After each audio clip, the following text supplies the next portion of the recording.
Good morning प्यारे बच्चों। आज मैं आपको 8वीं कक्षा की पुस्तक बसंत भाग 3 का दूसरा पाठ लाख की चूड़ियाँ नामक जो पाठ है उसका सारांश बता रही हूँ। तो सारांश बताने से पहले यह जो कहानी है लाख की चूड़ियाँ, यह लिखी है कामता नाथ जी ने। और कामता नाथ जी का जन्म 12 सितंबर 1934 लखनऊ उत्तर प्रदेश में हुआ था। और इन्होंने ठीक आज़ादी के बाद के भारतीय समाज में होने वाले बदलावों को अपने लेखन का आधार बनाया था। ग्रामीण यथार्थ और ग्रामीण जीवन का इन्होंने अपनी कृतियों में वर्णन किया। जो इनकी मुख्य कृतियाँ थी समुद्र तट पर खुलने वाली खिड़की, सब ठीक हो जाए, तुम्हारे नाम, सुबह होने तक, एक और हिंदुस्तान, छुट्टियाँ, तीसरी आँख, इनकी प्रमुख कृतियाँ थी। इनके साहित्य के क्षेत्र में योगदान के लिए इनको उत्तर प्रदेश सरकार ने साहित्य भूषण पुरस्कार से सम्मानित किया। इसके अलावा पहल सम्मान, मुक्तिबोध सम्मान, यशपाल पुरस्कार, महात्मा गांधी पुरस्कार आदि पुरस्कारों से इनको सम्मानित किया गया। यह जो कहानी है लाख की चूड़ियाँ, लाख आप लोगों ने सुना होगा। लाख एक ऐसा पदार्थ होता है जिससे चूड़ियाँ बनती हैं। तो पहले लाख की चूड़ियाँ बहुत अधिक पहनी जाती थी, लेकिन अब यह चलन में बहुत कम पाई जाती हैं। तो बदरू के नाम का एक आदमी है जो मनिहार है। मनिहार का मतलब होता है चूड़ियाँ बनाने वाला, और जो चूड़ियों का काम करता है, यह इनका पुराना काम है। तो इस कहानी में जो लेखक हैं उन्होंने बताया है कि औद्योगिक विकास के कारण हस्तकला किस प्रकार प्रभावित हुई और किस प्रकार अनेक ग्रामीण क्षेत्रों में इस कला से अपना जीवन यापन करने वाले लोगों का जो रोज़गार था वो उनसे छिन गया। क्योंकि ग्रामीण उद्योगों का ग्रामीण जो हस्तकला होती थी उनसे बनने वाली चीज़ें अब कारखानों में बनने लगी, जिसके कारण लोग कारखानों में बनी हुई चूड़ियों का या उन वस्तुओं का प्रयोग करने लगे जो अधिक मात्रा में उपलब्ध हो जाती थी।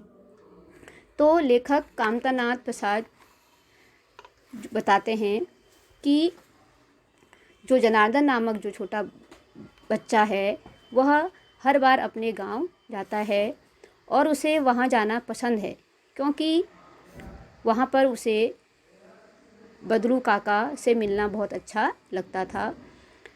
वैसे तो बदरू काका उसके मामा कहलाते थे, लेकिन गांव के सभी लोग उसको बदरू काका कहते थे, तो वह बच्चा भी उनको बदरू काका ही कहा करता था। वह उनके पास उसे जाना इसलिए अच्छा लगता था क्योंकि वह लाख की रंग बिरंगी गोलियां बनाकर उनको दिया करता था। तो इसी दौरान उनके पास जब वह उनके घर गया तो उनके जो मकान था उसके आसपास एक छोटा सा उन्होंने कारखाना बनाया हुआ था। वहाँ पर वो लाख को गलाकर चूड़ियाँ बनाते थे। वह एक छोटे से स्टूल में बैठा करते थे और बीच बीच में हुक्का गुड़गुड़ाया करते थे। उस समय वह चूड़ियों के बदले पैसे न लेकर अपने काम की चीज़ें जैसे अनाज व वस्त्र अन्य लोगों से लिया करते थे और ज़्यादा मोल भाव भी नहीं किया करते थे, क्योंकि उस समय पैसे से ज़्यादा लोगों को अनाज की और वस्तु सामान की आवश्यकता होती थी। तो बदलू भी ऐसा ही करता था। वह चूड़ियों के बदले पैसे न लेकर अपने आवश्यक जो सामग्री होती थी उनको ले लिया करता था। और कुछ समय के बाद जो जनार्दन जो नामक बच्चा था उसके पिता का ट्रांसफ़र किसी और शहर में हो गया। वह बहुत सालों तक अपने मामा के गांव नहीं जा पाया, क्योंकि वह उस जगह से कहीं और चला गया था। तो जब बहुत समय के बाद वह वहाँ पर पहुँचा तो वो देखता है कि गांव के सभी लोग अब लाख की चूड़ियाँ न पहनकर कांच की चूड़ियाँ पहनने लगे थे। एक दिन उनके मामा की लड़की गिर जाती है तो उसके हाथ की चूड़ियाँ टूटकर उसी के हाथ में चुभ जाती हैं। तो उसे अचानक बदरू काका की याद आती है। वह बदरू काका से मिलने के लिए चला जाता है। तो वो सोचता है कि बदरू काका कहा करते थे कि जो शहर में सब लोग अब कांच की चूड़ियाँ पहनती हैं पर गांव में लाख की चूड़ियाँ ही पहनी जाती हैं। तब बदलू कहता है कि शहर की औरतें तो अपने पति का हाथ पकड़कर चलती हैं, यहाँ गांव जैसा नहीं होता। गांव की औरतों के हाथ मजबूत होते हैं जबकि शहर की औरतों के हाथ नाजुक होते हैं। वह लाख की चूड़ियाँ कैसे पहन सकती हैं। बदलू के घर जब लेखक पहुंचता है तो देखता है कि बदलू एक पेड़ के नीचे बैठा है और वह देखता है चारों ओर। जो चीज़ें वहाँ पर पहले दिखाई देती थी अब वह वहाँ पर नहीं दिखाई देती। तो वह बदलू के पास जाता है और उसको अपने बारे में बताता है कि मैं बचपन में आपके पास आता था और आपसे ढेर सारी बातें किया करता था। आप मुझे लाख की गोलियां दिया करते थे। तो तब बदलू को उसकी याद आती है। तब वो कहता है कि अब आप लाख की चूड़ियाँ क्यों नहीं बनाते।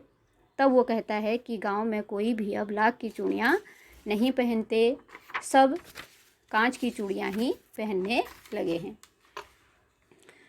तब वो कहता है कि अब लाख की चूड़ियाँ कोई नहीं खरीदता, तो उसे अपनी मेहनत का कोई दाम नहीं मिलता, इसलिए अब वह लाख की चूड़ियाँ नहीं बनाता है। तब लेखक सोचता है कि मशीनी युग की वजह से कितने हाथ कट गए हैं। मशीनी युग का मतलब कि औद्योगिक विकास के कारण। औद्योगिक विकास तो हुआ है लेकिन उसके कारण अनेक ऐसे व्यक्ति हैं जिनका रोज़गार हाथ से बनाई हुई चीज़ों से उनका घर चलता है। तो अब वह उस कार्य को नहीं करते क्योंकि उन्हें उसका कोई फ़ायदा नहीं होता। तो वो कहता है कि इसलिए मैं अब लाख की चूड़ियाँ नहीं बनाता। तो कहता है, लेखक सोचते हैं कि अब जो काम पहले लोग करते थे अब वह मशीनें करने लगी हैं, इस वजह से हस्तकला को अब लोग छोड़ रहे हैं। तब लेखक देखता है कि बदलू खांस रहा था। उसे पता चलता है कि उसे दमा हो गया है। बदलू उसे छिपाने की कोशिश करता है अपने स्वास्थ्य के बारे में। स्वास्थ्य क्यों ख़राब हुआ? क्योंकि उसके पास अब कोई भी काम नहीं है, पैसा नहीं है, बड़ी मुश्किल से उसका घर चलता है।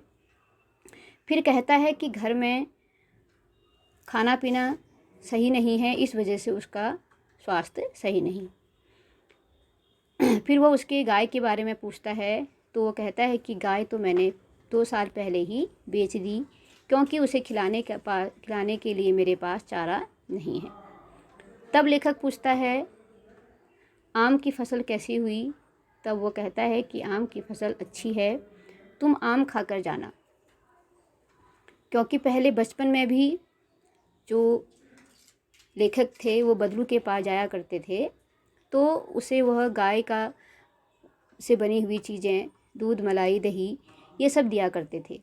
तो तब वो कहता है कि आम की फसल अच्छी है, तुम खाकर जाना। तब वो अपनी लड़की से कहता है कि आम लेकर आए। तब लड़की लेखक के लिए उस आम लेकर आती है। तो उसके हाथ में लाख की चूड़ियाँ देखकर वह बहुत खुश होता है। जब उसे ये पता चलता है कि लाख की चूड़ियाँ अब लोग नहीं पहनते हैं, लेकिन जब वो देखता है कि बदलू की लड़की ने लाख की चूड़ियाँ पहनी हैं तो उसे बड़ी खुशी होती है। तो बदलू से पूछता है कि यह चूड़ियाँ तुमने कब बनाई? तो बदलू कहता है कि जमींदार की बेटी की शादी थी तब मैंने ये चूड़ियाँ बनाई थी, लेकिन जमींदार ने उनके अनुसार उसे दाम नहीं दिए, इस वजह से उसने उसको अपनी चूड़ियाँ नहीं दी।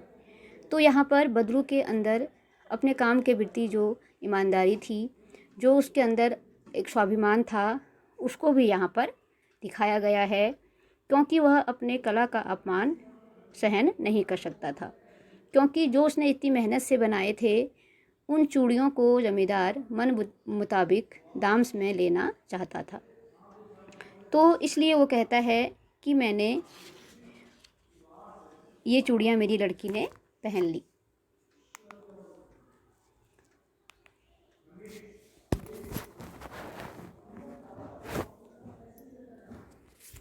उसके बाद जो लेखक हैं वह पूछते हैं कि तुमने वो कहता है कि जो मशीनी युग है उसने हमारी जो हस्तकला है उसको बहुत अधिक प्रभावित किया है, और जब मेरे काम के मुताबिक मुझे दाम नहीं मिले तो मैंने इस कला को छोड़ दिया।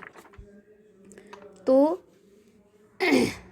जो बदलू था वह जब चूड़ियाँ बनाता था तो पहले तो गांव में शादी विवाह हो तो उसे सब मुनाफा कमा लेता था, और अगर उसके मन की न हो तो वह मना भी कर देता था, लेकिन अब वो स्थिति नहीं थी। तो अब लेखक उनके बारे में कहता है कि उस समय बदलू पैसे न लेकर वस्तु लेता था। तो इसे इस पाठ में ये भी बताया गया कि उस समय वस्तु विनिमय अधिक प्रचलन में था। तो वस्तु विनिमय कहा जाता है कि जब हम वस्तु के बदले पैसा न लेकर अपनी आवश्यक वस्तु को किसी और से ले लेते हैं तो वह वस्तु विनिमय कहलाता है। तो इस पाठ में लेखक ने औद्योगिक विकास के कारण जो गांव में रह रहे लोग हैं उनका जो अपने परिवार को पालने का जो एक जरिया होता है उसको औद्योगिक विकास ने छीन लिया है, जिसके कारण वह बेरोजगार हो गए हैं। तो इसको उन्होंने बदलू की कहानी के माध्यम से हमको बताने का प्रयास किया है।